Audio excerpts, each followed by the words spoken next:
Okay, इस video में बात करेंगे टाइम सेविंग एग्जाम टेक्निक की।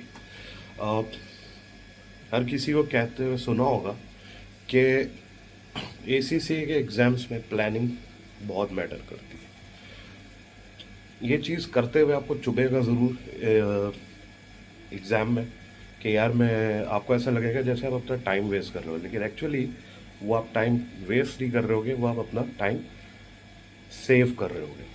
तो अब टेक्निक क्या है, लेट से आपका 50 मार्क्स का क्वेश्चन है, ठीक है। अब ये टेक्निक आप अपने एस बी एल के एग्ज़ाम में भी कर सकते हैं, एस बी आर में भी कर सकते हैं, या कोई भी आपका ऑप्शनल पेपर है, चाहे वो ट्रिपल ए का है, चाहे वो ए पी एम का है, चाहे वो ए टी एक्स का है, वो चाहे वो ए एफ एम का, किसी में भी आप ये अप्लाई कर सकते हैं।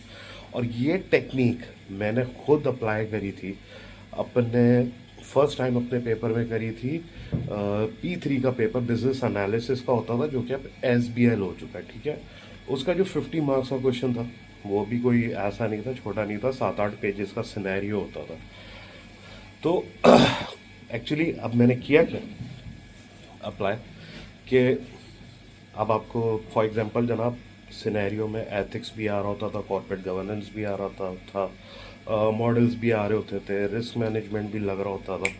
तो मैंने हर रिक्वायरमेंट के लिए एक सेपरेट कलर उठा लिया, ठीक है। For example corporate governance yellow से कर लिया, एथिक्स ग्रीन से कर लिया, रिस्क पिंक से कर लिया, और अगली जो रिक्वायरमेंट थी वट वो मैंने ब्लू से कर ली। और साथ में क्योंकि मैनुअल होता था, साथ में उधर उनसे रिलेटेड मैं पॉइंट्स लिखता रहता था, ठीक है, अपने हेडिंग से। और छोटे छोटे पॉइंट्स मैंने लिख लिए। अभी तक या जहन में रखो कि मैंने अभी तक लिखना नहीं शुरू करा, एक आंसर ड्राफ्टिंग नहीं शुरू करी। ऐसा मैंने आधा घंटा पहले क्वेश्चन के साथ करा और अपने किया, और दूसरे क्वेश्चन के ऊपर मैंने 10 मिनट लगा दिए जो मेरे थे। उस पर तो छोटे छोटे मतलब पॉइंट्स ही बनने थे खाली, क्योंकि वो सिनेरियोस थे।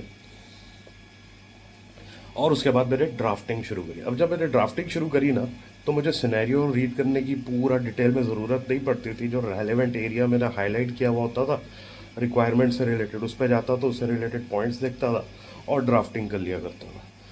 अब यही चीज़ आप अपने सी बी एग्जाम्स में भी कर सकते हो। आप सिनेरियो पढ़ते जाओ, वहाँ पे कोने पे आप देखोगे लेफ्ट साइड पे हाईलाइटेड कलर्स दिए हुए होते हैं, उनसे आप हाईलाइट करते चले जाओ और हाईलाइट करते चले जाओ, और साथ में उससे रिलेटेड जो आपकी शीट होती है नोट्स की, वर्ड वाली, उस पर आप हेडिंग्स देते हुए चले जाओ, ठीक है।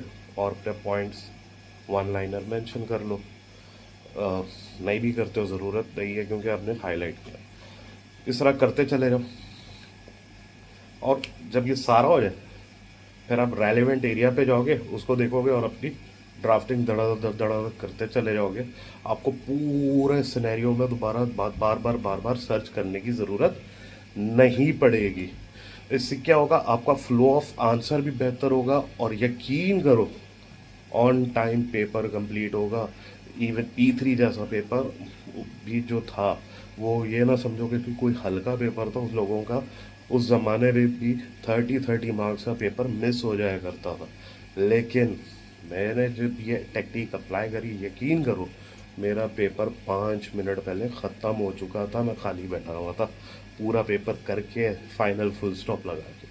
तो ये टेक्निक अभी आपके पास 3 वीक्स है, आप अप्लाई करो। अब प्रैक्टिस करते हुए ज़रूर हेल्प होगी इससे, और फीडबैक ज़रूर देना। अल्लाह हाफिज़।